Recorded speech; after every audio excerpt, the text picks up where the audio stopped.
Muito bom dia para você que está acompanhando a programação da TV Evangelizar. Tudo bem, pessoal? Tudo bem comigo também, graças a Deus. Quarta-feira de cinzas e nós aqui, ao vivo, direto de Curitiba, às 8 horas e 21 minutos, para mais uma edição do Evangelizar Informa, o seu programa de informação, notícia e prestação de serviço do jeitinho que o telespectador da TV Evangelizar gosta, não é verdade? Hoje começa a quaresma, eu estava conversando com os colegas aqui, você não foi antes de você chegar, Helder. Estava conversando com o Marquinho falou que nesse período de quaresma ele não toma cerveja. O Pelé faz uma interessante, ele não come pão, né, Pelé? Então fazer o seguinte, lá no Facebook, vamos interagindo, né? De repente você tem esse hábito também, e aí você manda para mim, fala como é que é teu hábito nesse período de quaresma. Mas pera aí que tem um monte de notícia para dar para vocês, vamos lá? Aqui as manchetes, os destaques do programa de hoje, taca-lhe pau! A tradição católica da quarta-feira de cinzas. As celebrações já começaram pelo Brasil. Verão extremo. Sudeste registra calor recorde. Sul tem tempestades. O avanço das tropas russas pela Ucrânia. Cidade universitária é bombardeada pelo segundo dia seguido. Os episódios recentes de ataque a times de futebol. Como andam as investigações? O Evangelizar Informa desta quarta-feira, 2 de março, já está no ar. Então faz o seguinte, gente, vamos começar o programa hoje de uma forma diferente, que normalmente a gente já começa e já mostra a previsão do tempo. Não. Hoje nós vamos para um bairro aqui em Curitiba chamado Carmo, porque lá existe também a Igreja do Carmo, e onde lá tem uma série de celebrações hoje, nessa quarta-feira de cinzas, que nem você viu agora há pouco que a gente estava transmitindo aqui no santuário. Sérgio Júnior está lá com a gente, tem as informações, tem os detalhes. Bom dia, Sérgio. Isso mesmo, Vilches, muito bom dia para você, muito bom dia a todos que nos acompanham. Exatamente, estamos no Santuário de Nossa Senhora do Carmo, em Curitiba, para falar desse início da quaresma nessa quarta-feira de cinzas, um período que é marcado pelas orações intensa e também pelas penitências. Para a gente falar um pouco mais e também sobre as curiosidades, estou aqui com o Padre Marcondes. Bom dia, Padre, tudo bem? Qual que é o significado aí dessa quarta-feira de cinzas, Padre? Bom dia e bom dia também a todos que nos acompanham através da TV Evangelizar. É importante perceber que nós temos então, na liturgia, somos convidados nesse momento a preparar a grande festa da Páscoa. E aí nós somos chamados então a essa preparação, então o tempo da quaresma, ou seja, celebrando o ciclo da Páscoa, que compreende a quaresma, os 40 dias, e depois todo o tempo pascal. Então é uma preparação para a grande festa, né? Da Páscoa, esse grande momento celebrativo da nossa fé. E aí é importante percebermos que, por que os 40 dias? Lembrando então de Jesus, né, que passou 40 dias no deserto para iniciar sua vida pública, a evangelização, o anúncio do reino. E nesse tempo do deserto ele foi convidado também a fazer longos momentos também de jejuns, de oração, de intensidade com a presença do Pai, para se preparar para a grande missão que era o anúncio do reino, estabelecer o reino de Deus. Então, a quaresma é marcada por esses 40 dias. E nós somos convidados, então, a atitudes nesse tempo de quaresma. Atitudes, então, de jejum, atitudes de oração e atitudes de caridade. É o tripé que vai fortalecendo, então, todo o nosso processo de conversão interior. Isso que nós somos chamados, na quaresma, a fazer um caminho profundo de conversão. Padre, o senhor acabou de falar sobre o jejum. É jejum de carne e é durante esses 40 dias? Não o jejum de carne durante os 40 dias. Então nós temos, então, como a igreja nos convida os fiéis a abster-se da carne na quarta-feira de cinza e também, né, na sexta-feira santa. E convida também a própria comunidade, os fiéis, a todas as sextas-feiras fazer essa renúncia da carne. Mas nós podemos assim também perguntar, né? E aqueles que passam o ano todo que também não podem comprar a carne nesse tempo, hoje aqui no Brasil, né? Mas hoje nós somos chamados a isso, a esse momento então de jejum e de abstinência da carne. E, sobretudo, o Papa Francisco vai nos convidar hoje, de forma especial, a fazer esse jejum oferecendo pelo fim da guerra, entre Rússia e Ucrânia, né? É oferecer esse sacrifício, é oferecer, né, cada vez mais esse desejo também de colocar, né, os sofrimentos, as dores das pessoas no nosso sacrifício também. Padre, por que quarta-feira de cinzas? Então, nós lembramos assim mesmo já no Antigo Testamento, né, quando a comunidade era convidada à penitência, sentava nas cinzas, vestia em sacos, né? E fazia aquele longo tempo de penitência para reparar os pecados, os erros, né? E aqui lembrando também cada vez mais a cinza como esse sinal também de humildade, esse sinal, né, de marcar, né? É um símbolo para dizer então que nós estamos num período de transformação interior que passa pela humildade. Então, lembrando, no Antigo Testamento, então se sentavam, né, nas cinzas, rasgavam as vestes e vestiam em saco. Era um tempo assim longo de penitência. Mas Jesus vai depois convidando também os seus ouvintes na implantação do reino, não mais só rasgar as vestes, mas de forma especial que é externo, mas sobretudo rasgar o coração endurecido, né? Transformar esse coração de pedra num coração de carne para poder ser solidário com as pessoas e sobretudo com os mais sofredores. Padre, o interessante também, né, que acabou de falar sobre as cinzas, como está na Bíblia, né? Do pó viemos e do pó voltaremos. Sim, exatamente isso. São as duas frases que nós poderemos na imposição, na distribuição das cinzas, né? Que hoje nós somos convidados a colocar na cabeça, né, dos fiéis, né? E dizendo assim, né? Lembrando exatamente disso, de que nós viemos da terra. Nós deveremos voltar e vamos virar terra também, ou seja, né, do pó, né, viemos e do pó voltaremos, para dizer qual é a nossa condição humana, não somos deuses, né? E vai nos ajudar então a perceber, ou seja, fazer um caminho de conversão, né? E aí a outra frase é isso: convertei-vos e crede no Evangelho, ou seja, nos colocar no nosso lugar como seres humanos finitos. Só Deus é infinito, né? Só Deus é grandioso. Então, vai nos convidar cada vez mais a cinza a fazer um caminho profundo de conversão e de humildade que deve passar por aí. Padre, muito obrigado pela sua participação, viu? Lembrando que esse período de 40 dias vai até até dia 14 de abril, numa quinta-feira, que é a Quinta-feira Santa. Eu volto com você. Ô Sérgio, deixa eu te perguntar uma coisa sobre a programação aí na Igreja do Carmo, porque é o seguinte, né, gente? Pelo país todo as igrejas fazem uma programação diferente, de repente fazem mais missas, mais celebrações do que naqueles dias normais, né? Aí no Carmo tem uma programação especial, Sérgio? Opa, vamos lá, viu, X? Eu vou ver aqui com o padre. Padre, qual que é a programação aí dessa quarta-feira de cinzas?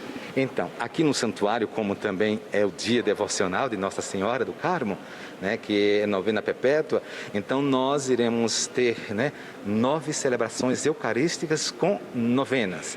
Então, a primeira já aconteceu às 7 horas da manhã, a próxima agora às 9, depois às 10 horas. Depois nós teremos meio-dia. À tarde nós teremos mais 3 horários, que serão às 14 horas, às 15 horas e às 17 horas. E também à noite em 2 horários, às 19 horas e às 20 horas. Todas essas celebrações são com a bênção e a distribuição das cinzas a todos os fiéis que aqui frequentam o Santuário Nossa Senhora do Carmo aqui em Curitiba. Tá aí então, viu, X, toda a programação aqui do Santuário de Nossa Senhora do Carmo. Valeu, Sérgio, valeu, obrigado pelas informações, obrigado pela participação. Me conta lá depois no Facebook, gente, manda seu recado e me fala qual a sua intenção nesse período de quaresma. O Éder já me falou, rapaz, não é assim não, eu faço sim minha intenção. Durante essa quaresma eu não como doce. Normalmente as pessoas escolhem aquilo que mais apetece, né? Porque originalmente a gente fica aquele período sem comer carne, mas tem gente que estende isso daí. Pão, doce e vamos que vamos. Vamos falar sobre a previsão do tempo, gente, porque olha, tem não, em alguns estados, algumas regiões no sudeste do país, que a temperatura só tá que tá lá, ó, alto, uma barbaridade. Vamos ver a previsão do tempo para essa quarta-feira de cinzas. Aqui agora, taca-lhe pau.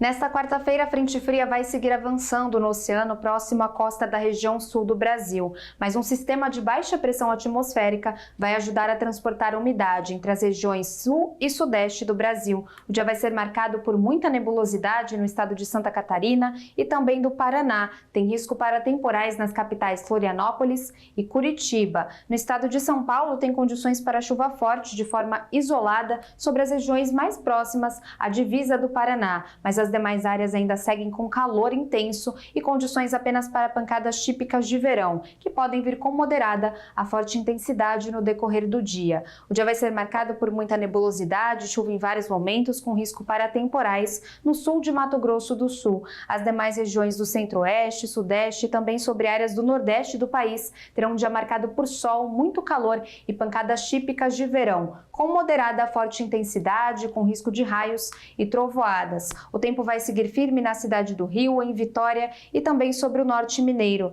Não chove sobre áreas do interior do Pernambuco, nordeste da Bahia e sudeste do Piauí. Por outro lado, no norte do Brasil, o alerta ainda é de temporais sobre Manaus, áreas do sul e oeste do Pará e também sobre a capital, Palmas. A máxima chega aos 37 graus no Rio de Janeiro, 32 graus em Salvador, máxima de 34 graus em Cuiabá e, apesar da nebulosidade, Manaus vai ter um dia bastante abafado, com máxima de 30 graus. Olha, e vou falar uma coisa para vocês. Tem cidade lá da região de São Paulo, onde pelo 12º, 13º dia seguinte, a máxima prevista é acima dos 30 graus. Calor, uma barbaridade. Por falar em calor também, aqui em Curitiba ontem a previsão do tempo deu na boa. Falou que tinha possibilidade de temporais e eles aconteceram. Várias regiões aqui da cidade alagaram por causa de uma chuva concentrada, curtinha, rapidinho. E o mais louco de tudo isso ainda, gente, foi o seguinte, que em muitas regiões nem choveu. A Cláudia tem os detalhes pra gente. Cláudia, eu vou te falar uma coisa, onde eu moro, lá no Vista Alegre, deu uma chuvinha de nada, em comparação com o que aconteceu no resto da cidade aí. Bom dia pra você.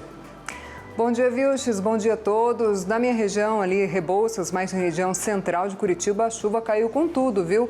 As famosas chuvas de março chegaram com tudo mesmo, pelo menos nas regiões sudeste e sul, com alerta de temporais ao longo da semana, como a gente acabou de ver aí na previsão para todo o Brasil. Aqui na capital do Paraná, choveu bastante durante a tarde de ontem, provocando muitos alagamentos, como no bairro Auer, onde esse pequeno córrego se transformou quase num rio com forte correnteza pelo volume de água.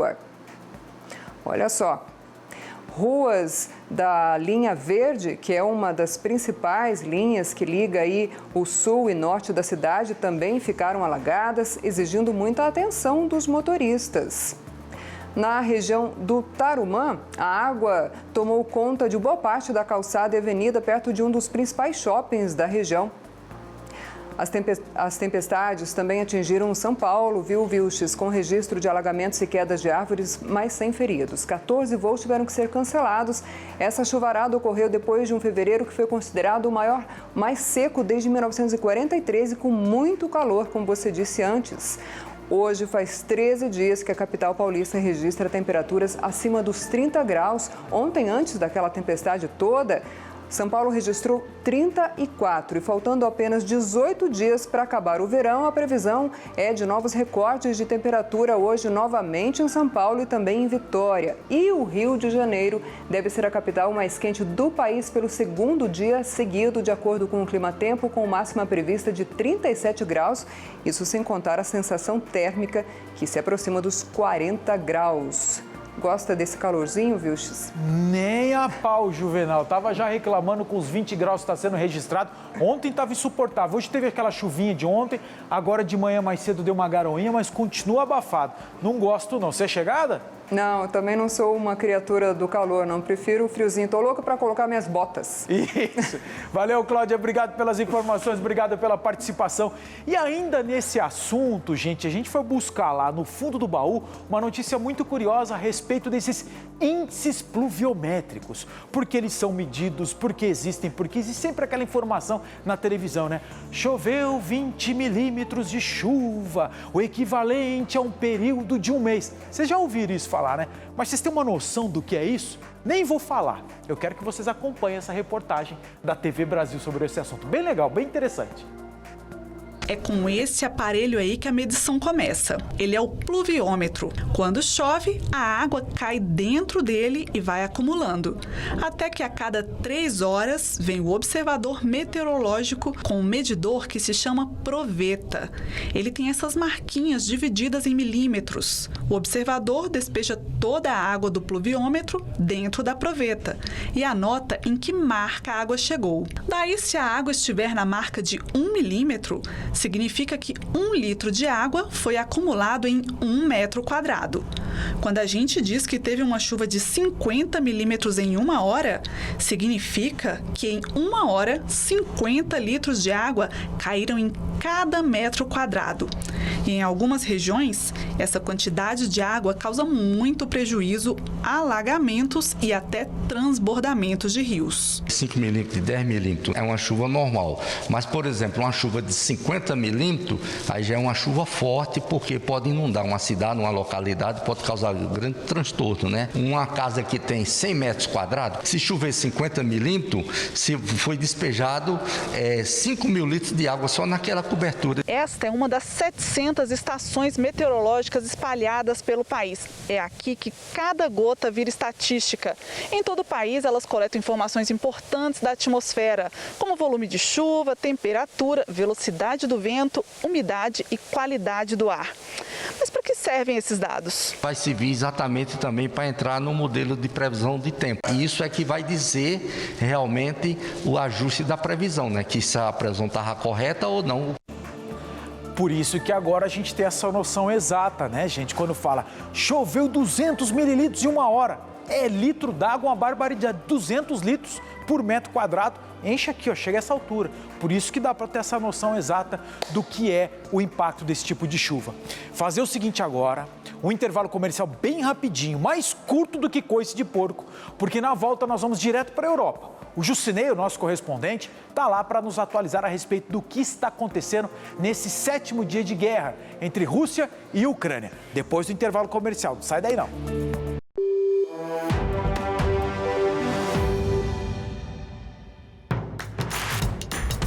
Não perca mais nenhum vídeo da TV Evangelizar. Inscreva-se agora.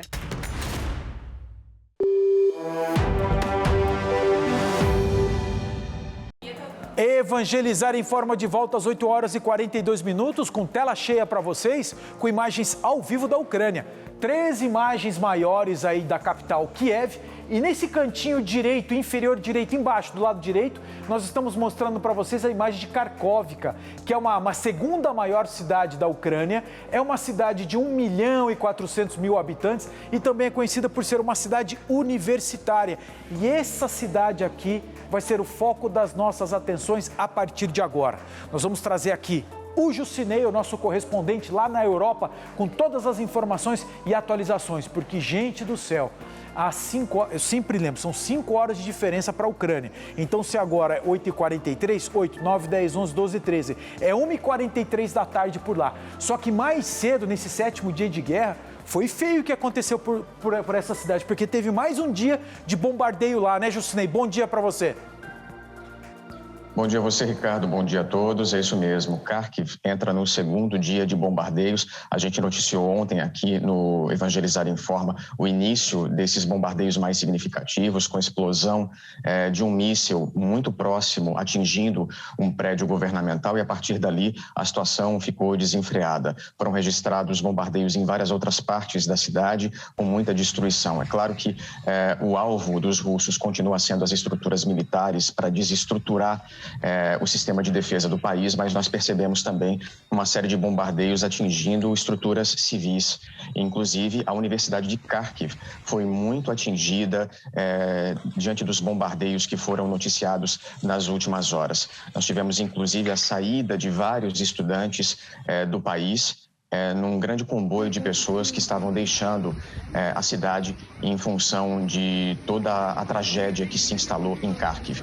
E esse movimento continua em outras cidades ucranianas à medida em que o exército vai avançando. Nós sabemos, evidentemente, que o desafio número 1, o foco do exército russo é tomar a capital Kiev, a principal cidade, o coração administrativo do país e onde o país se organiza, inclusive, militarmente. Nós vimos ontem a aproximação de um grande comboio de tanques militares russos em direção a Kiev.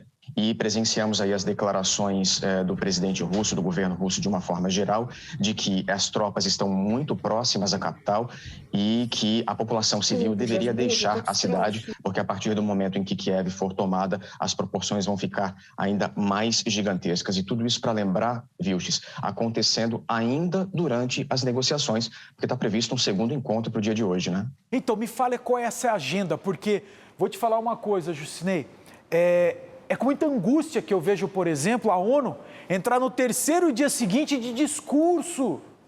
Todos os representantes de todos os países estão fazendo discursos assim, ó, sem limitação de tempo. E estão lá sentadinho, lá em Nova York, que é a sede da ONU nos Estados Unidos, e tome discurso.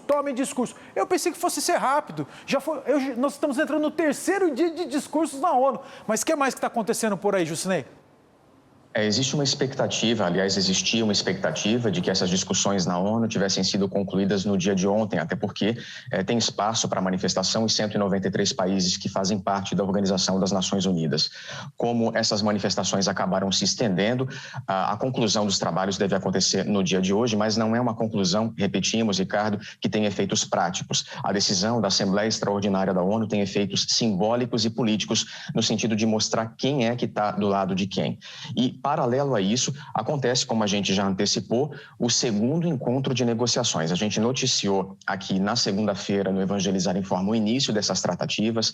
Foi uma abertura oferecida, inclusive, pela Rússia, a qual o presidente ucraniano demonstrou um pouco de reticência por ter sido proposta para um território que não é considerado neutro, que é Belarus, mas mesmo assim os diplomatas ucranianos se dirigiram até lá. Houve essa conversa durante 5 horas que terminou sem acordo. Houve um compromisso de cavalheiros de que essas negociações aconteceriam num segundo momento, ainda sem data definida. Ontem foi anunciado esse segundo encontro para hoje, mas isso tudo acontecendo enquanto as tropas russas continuam avançando. Inclusive, foi um pedido do presidente ucraniano Volodymyr Zelensky de que haja um cessar-fogo, pelo menos enquanto as negociações estão em curso, para que haja possibilidade de que esse segundo encontro aconteça dentro de uma política, pelo menos, de boa vizinhança nesse momento.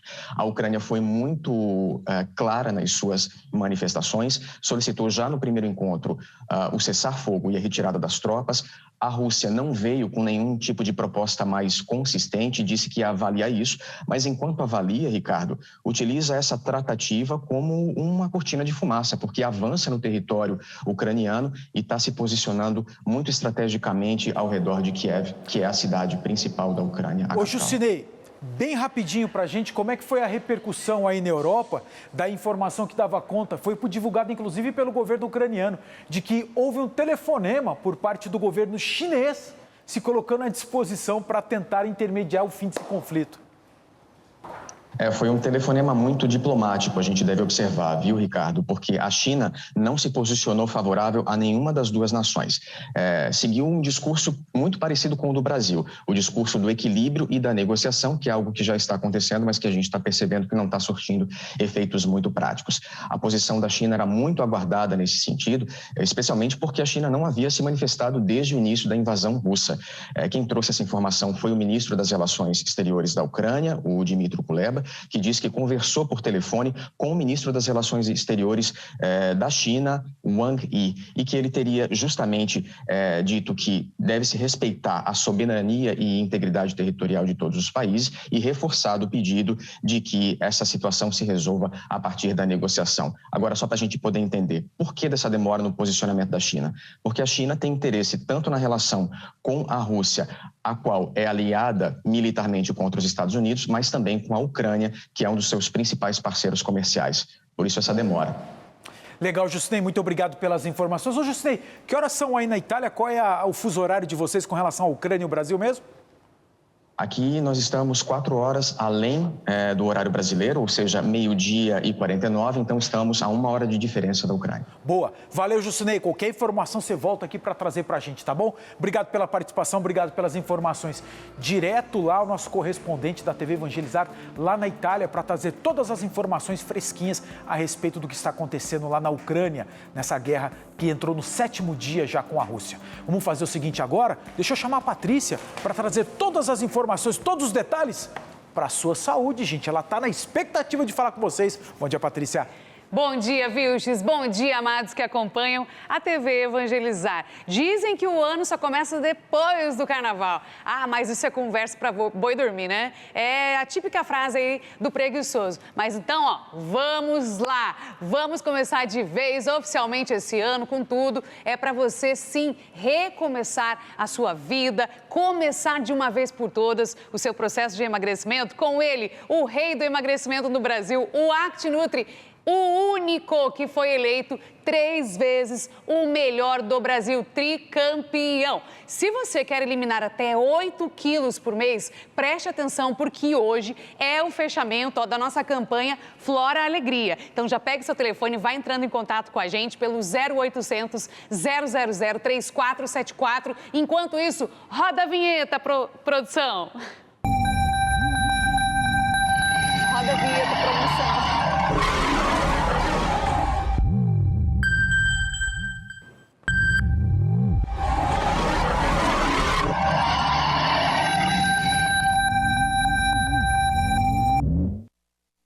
Olha só, o rei do emagrecimento. Eita, vai que vai.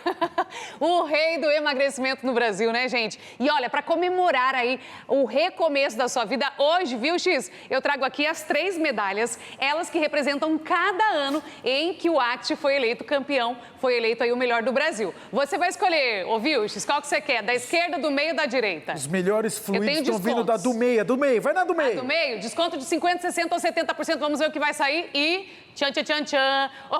Vilches Pé Quente. Olha aí, pessoal. 70% descontaço. Que máximo. E além disso, as 15 primeiras pessoas que ligarem vão ter acesso gratuito ao método ACT de emagrecimento com apoio de psicóloga, nutricionista e personal trainer. Ligando já, 0800 000 3474. Ótima semana, gente. Valeu, Patrícia. Obrigado pelas informações, obrigado pela participação. Intervalo comercial rapidinho, na volta nós vamos falar do estado de saúde do Rei Pelé. Sim, tem uma boa notícia a respeito disso. E vamos falar também de como é que anda o tal do carnaval daquela turma que estava falando ficar em casa e no carnaval, nem máscara usa. Depois do intervalo, rapidinho.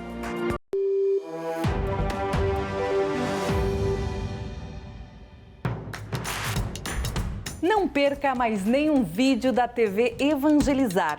Inscreva-se agora.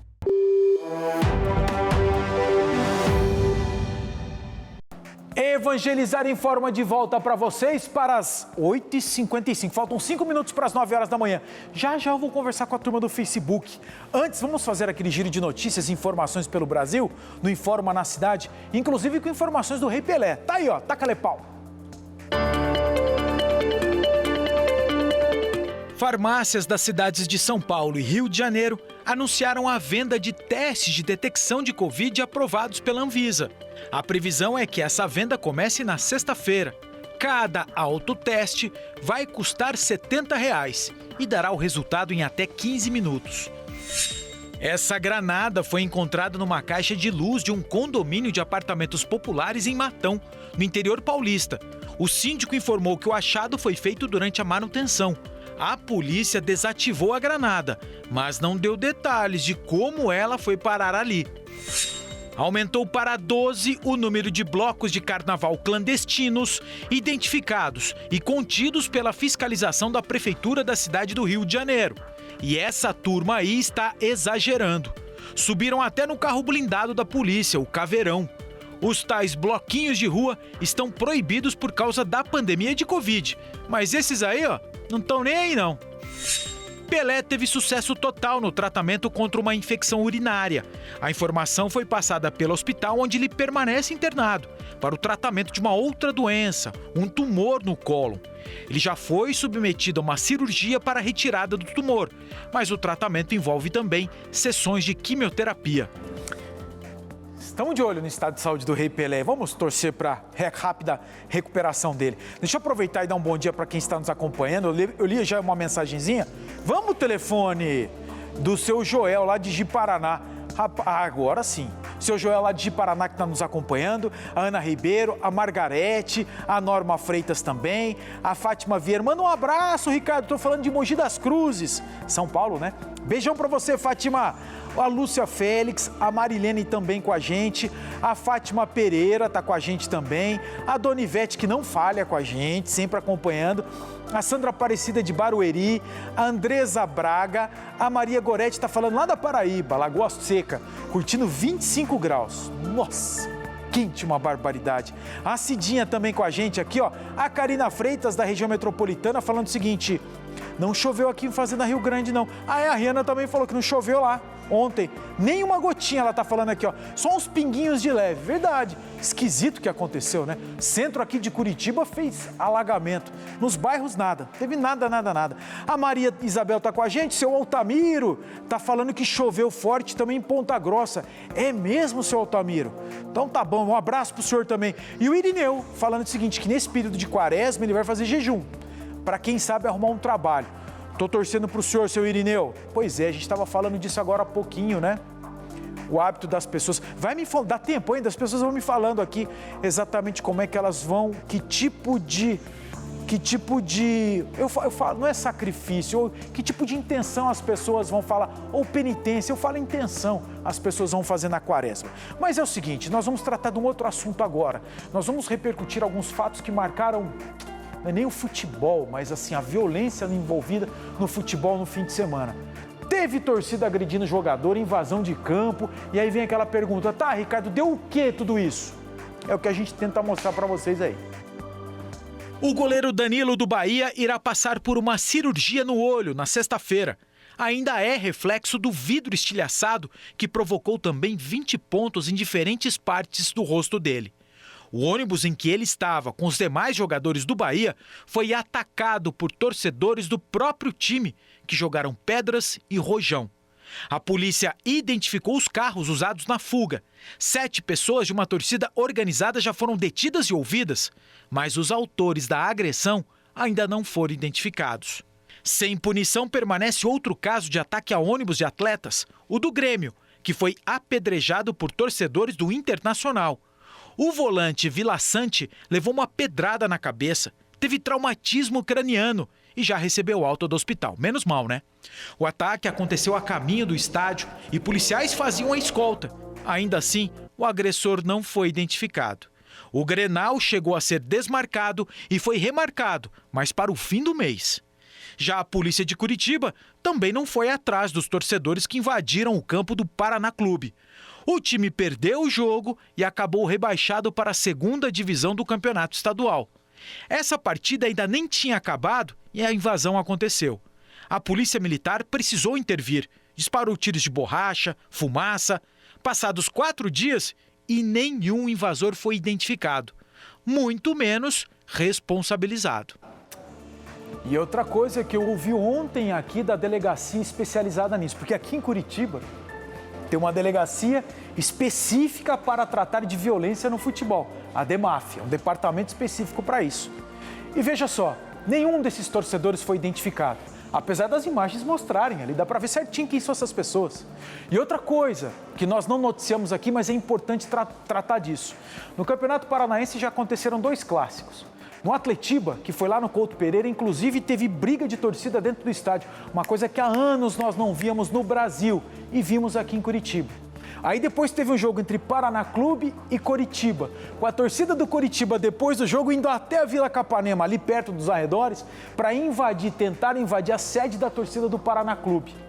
E ninguém foi identificado, não teve uma prisão até o momento. E aí ontem o que eu estava falando é que a polícia se manifestou e falou o seguinte, sabe qual é a solução que vai ser dada aqui em Curitiba para esse problema, para esse vandalismo que a gente está vendo aqui? vão sugerir a volta da torcida única. Agora quando tiver clássico só vai ter uma torcida nos estádios. E esses caras aqui? Esse cara que foi pra cima do jogador, esse cara que enfrentou a polícia, vai ficar o quê? Vai dar oportunidade para esse cara fazer de novo? Aí, dá para identificar. Fácil. Ah, que chato esse assunto, né? Mas é preciso trazer esse tipo de assunto à baila para ver se providências são tomadas. Isso é uma baita de uma vergonha. Que isso? Mesmo porque para separar, né? Quem gosta de futebol que nem nós, que gostamos da zoeira, da brincadeira. Eu brinco com um monte de gente aqui de outros times, desses bandidos aí que emporcalham o futebol. Credo, que chato terminar o programa assim, mas faz parte, gente. Então vamos encerrar assim mesmo. Amanhã nós estaremos de volta, às 8h20 da manhã. Agora, coladinho na nossa programação aqui, o programa Com a Palavra. Combinado? Até amanhã, gente. Uma ótima quarta-feira de cinzas. Fui!